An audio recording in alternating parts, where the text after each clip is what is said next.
Bernie Schmidt had become an expert at blending into the background at Northwood High. Her petite figure, loose-fitting jackets, and habit of letting her brown hair shield half her face allowed her to navigate the corridors like a phantom. Her fair skin and understated mannerisms helped her fade into obscurity, which was precisely what she wanted as a sophomore. Unbeknownst to her peers, Bernie had dedicated the past 8 years to mastering judo and kickboxing at her uncle's dojo across town. Every afternoon after classes, she would morph from the quiet girl who sat in the last row into a disciplined martial artist capable of defeating opponents much bigger than herself. Her uncle, Arthur, had been training her since childhood, but Bernie had promised her deceased mother never to resort to physical force unless absolutely necessary. The ordeal began one Thursday morning in the main concourse by the storage units. Chad Sterling, the star quarterback of Northwood High's football team, stood tall at 6 feet 2 inches, boasting meticulously groomed auburn hair and the self-assurance that came from always getting his way. His devoted followers, Simon West and Tiffany Ellis, guarded him like watchdogs as they surveyed their territory. "Well, look what we have here," Chad announced loudly as Bernie neared her locker. "It's the shy thing who thinks she's too good to acknowledge anyone." Bernie kept her gaze lowered, manipulating her combination lock with practiced ease. She had learned that confrontation only exacerbated the situation. Around them, other students slowed down to observe, but nobody interfered. Mr. Abernathy, the English teacher, strolled by without so much as a sideways glance. "I'm addressing you, Schmidt," Chad said, moving closer. His voice had that unmistakable quality of someone who relished having an audience. "You know, it's impolite to disregard people when they're trying to be nice." Simon guffawed, a grating sound that bounced off the steel storage units. "Maybe she's mute. Should we use sign language?" Bernie gathered her textbooks and attempted to walk away, but Tiffany blocked her path. "Where do you think you're going? Chad was talking to you." I need to go to class," Bernie mumbled, her voice barely audible above the morning din. "Oh, she can speak," Chad said with feigned surprise. "Here's an idea, shy thing. Why don't you carry my books to homeroom? Consider it a welcome gift since you're still adjusting here." Bernie shook her head and tried to maneuver around them, but Chad snatched her satchel, pulling her backward. Notebooks cascaded across the floor as her bag burst open. The concourse erupted in laughter as she struggled to retrieve her belongings. "Whoops," Chad said with a smirk. "My bad."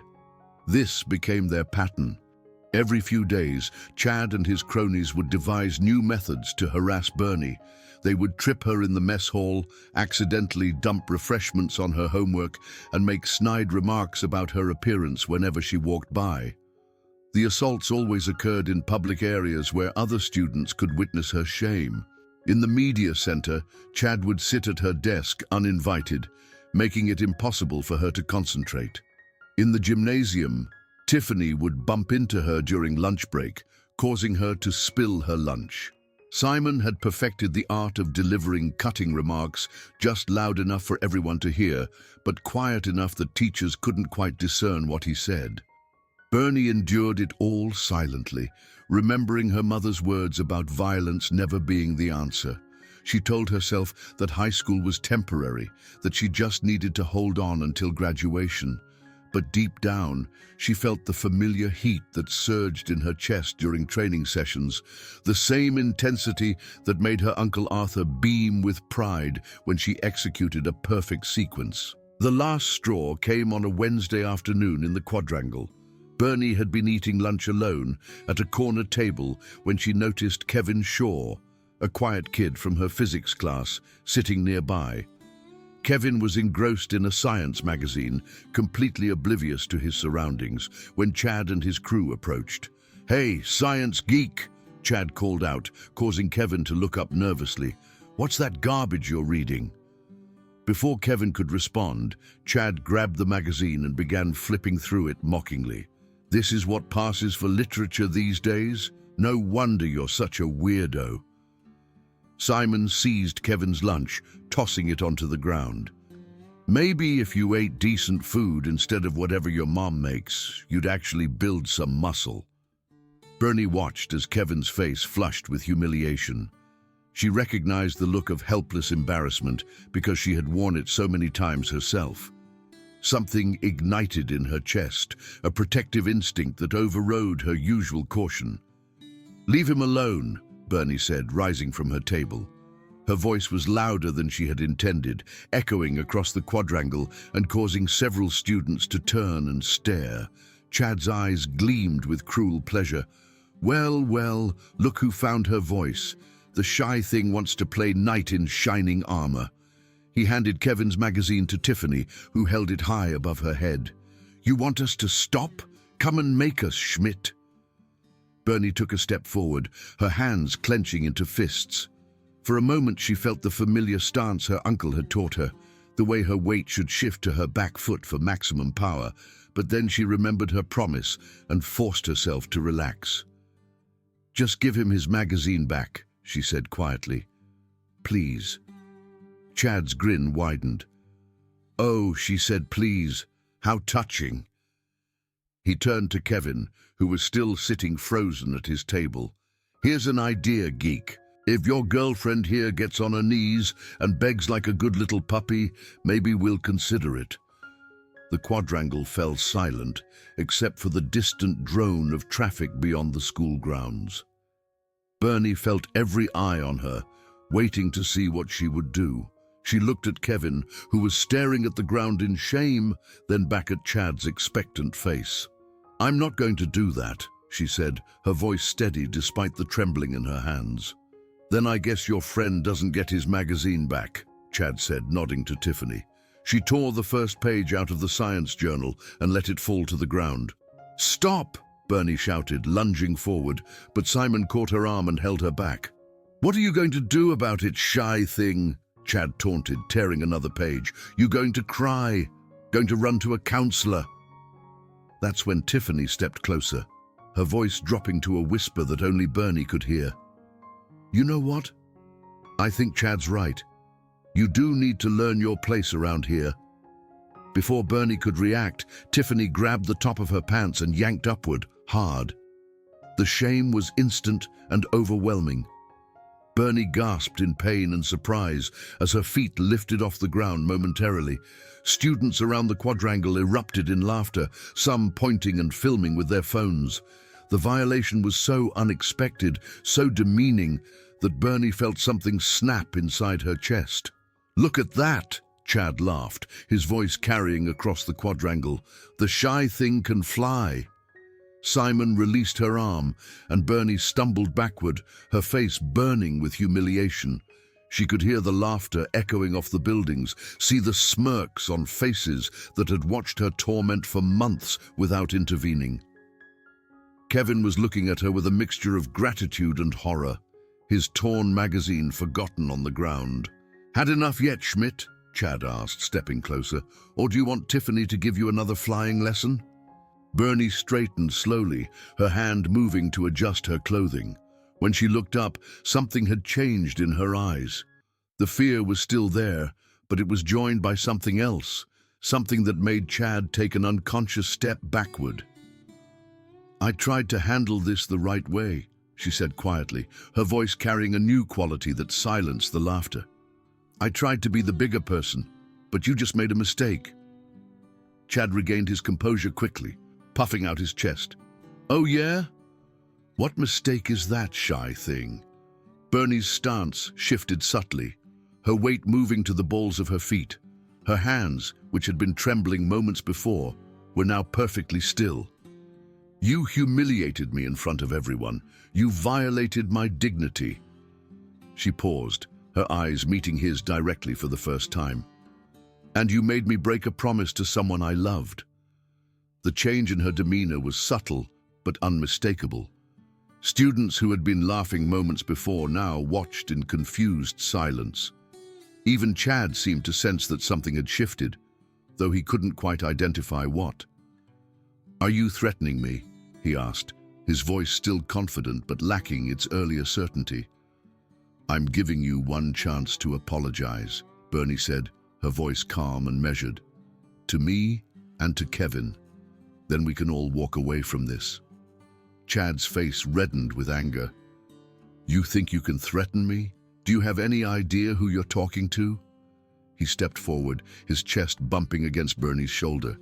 I run this school, shy thing, and I think you need to learn that lesson the hard way. He raised his hand as if to push her, but Bernie moved faster than anyone expected. Her right hand shot up, deflecting his arm to the side while her left hand grabbed his wrist. In one fluid motion, she twisted his arm behind his back and swept his legs, sending him crashing to the ground face first. The quadrangle erupted in shocked gasps and exclamations. Chad tried to push himself up, but Bernie placed her knee on his back and applied just enough pressure to keep him down without causing real damage. "Let me go!" Chad shouted, his voice muffled against the concrete. "Get off me!" Simon rushed forward to help his friend, but Bernie was ready. She released Chad and spun to face Simon, her hands raised in a defensive position that looked natural and practiced. When Simon swung wildly at her, she ducked easily and drove her elbow into his abdomen, dropping him to his knees, gasping for air. Tiffany backed away, her eyes wide with shock. "You're crazy," she shouted. "I'm getting Mr. Henderson." "Go ahead," Bernie said, not taking her eyes off Chad, who was slowly getting to his feet. "Tell him what you did first." Chad's face was scraped and dirty, his perfect hair disheveled. "You're dead, Schmidt. You have no idea what you just started." "I'm finishing what you started," Bernie replied, her voice still calm. "You had your chance to apologize." Chad charged at her, his face contorted with rage. But Bernie had spent years training for moments like this. She sidestepped his clumsy attack and used his own momentum against him, grabbing his shirt and throwing him over her hip. He landed hard on his back, the air rushing out of his lungs. This time, Bernie didn't let him up. She dropped down beside him and placed her forearm across his throat, applying just enough pressure to make her point clear. "I want you to listen very carefully," she said, her voice low enough that only he could hear. "This ends now. You're going to leave me alone. You're going to leave Kevin alone, and you're going to find someone else to entertain you." Chad's eyes were wide with a mixture of fear and disbelief. You can't do this to me." "I just did," Bernie said simply. "And if you ever touch me again, if you ever humiliate me like that again, I promise you that what just happened will feel like a gentle pat compared to what comes next." She stood up, offering Chad her hand. After a moment of hesitation, he took it, and she helped him to his feet. The gesture surprised everyone watching, including Chad himself. "I don't want to be your enemy," Bernie said loud enough for everyone to hear. "I just want to be left alone to do my schoolwork and graduate, but I won't be anyone's punching bag anymore." Chad looked around at the crowd that had gathered, many of them filming with their phones. His usual confident swagger was gone, replaced by a confused uncertainty. "This isn't over," he said, but his voice lacked conviction. "Yes, it is," Bernie replied firmly. "It's over because you're going to make it over. Because you're better than this, Chad. At least I hope you are." She walked over to Kevin, who was still sitting at his table in stunned silence. "Are you okay?" she asked gently. Kevin nodded, unable to speak. Bernie knelt down and began collecting the torn pages of his science journal. "I'm sorry about your magazine. I'll buy you a new one." "You don't have to do that," Kevin said quietly. "What you did, I never thought anyone would stand up for me like that." "Everyone deserves to be treated with respect," Bernie said, helping him gather his scattered belongings. "That includes you, and it includes me." As they worked together to clean up the mess, other students began to approach. Some offered to help, others simply wanted to express their amazement at what they had witnessed. For the first time since starting at Northwood High, Bernie found herself at the center of positive attention. "That was amazing," said a girl from her history class. "I've wanted to do that to Chad Sterling for ages." "Where did you learn to fight like that?" asked another student. Bernie smiled slightly. "My uncle's dojo. I've been training since I was little." Over the following weeks, the atmosphere at Northwood High shifted dramatically. Chad and his crew gave Bernie a wide berth, their usual swagger replaced by cautious respect. Simon still glared at her in the hallway, but he never approached her again. Tiffany had switched to a different lunch period to avoid the quadrangle altogether. More importantly, other students began to see Bernie differently. She was no longer the invisible girl who sat in the last row. Teachers noticed her participation in class discussions. Classmates invited her to study groups. Kevin had become a close friend, their shared experience forging a bond that extended beyond gratitude. The real change came 4 weeks later when Chad approached her at her locker. He looked different somehow, less polished and more genuine. "Bernie," he said quietly, using her first name for the first time. "Can I talk to you for a minute?"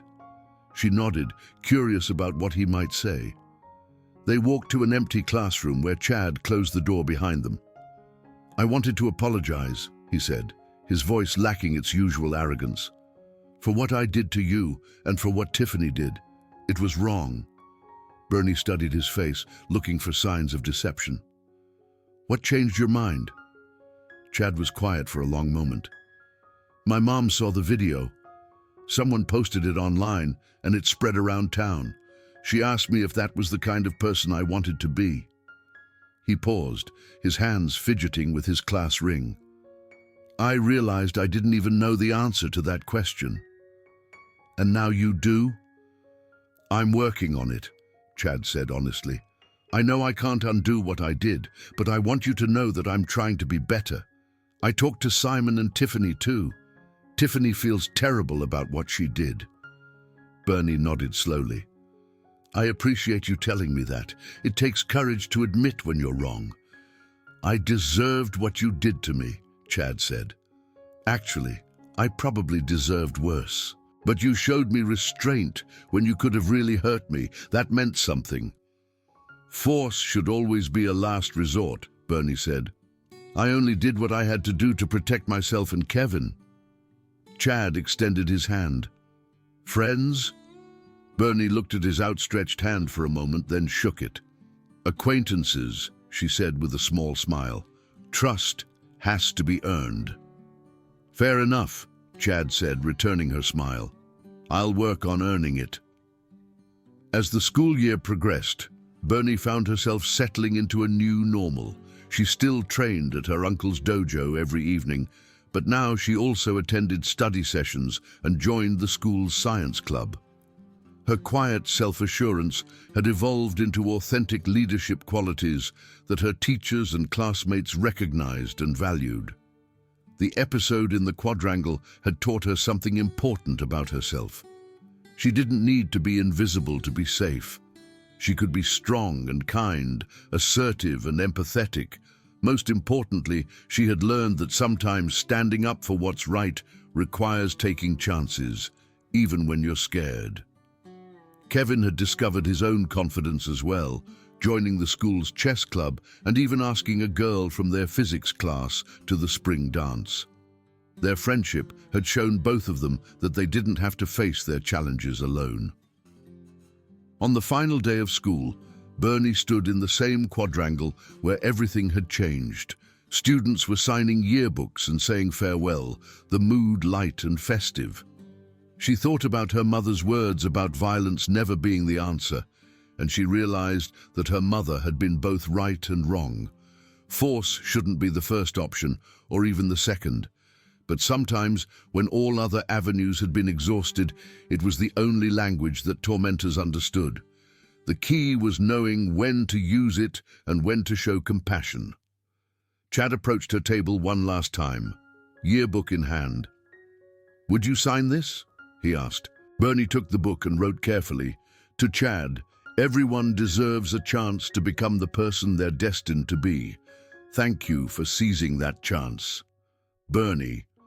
As she handed it back, Chad smiled. Thank you for showing me that it's possible to be powerful without being cruel. Bernie nodded, watching as he walked away to join his friends. She had learned that true strength wasn't about being able to fight. It was about knowing when to fight and when to forgive. It was about standing up for those who couldn't stand up for themselves, and about never becoming the monster you're battling against. The lesson she would carry with her long after graduation was simple. Respect is earned, not given. And sometimes the only way to earn it is to demand it.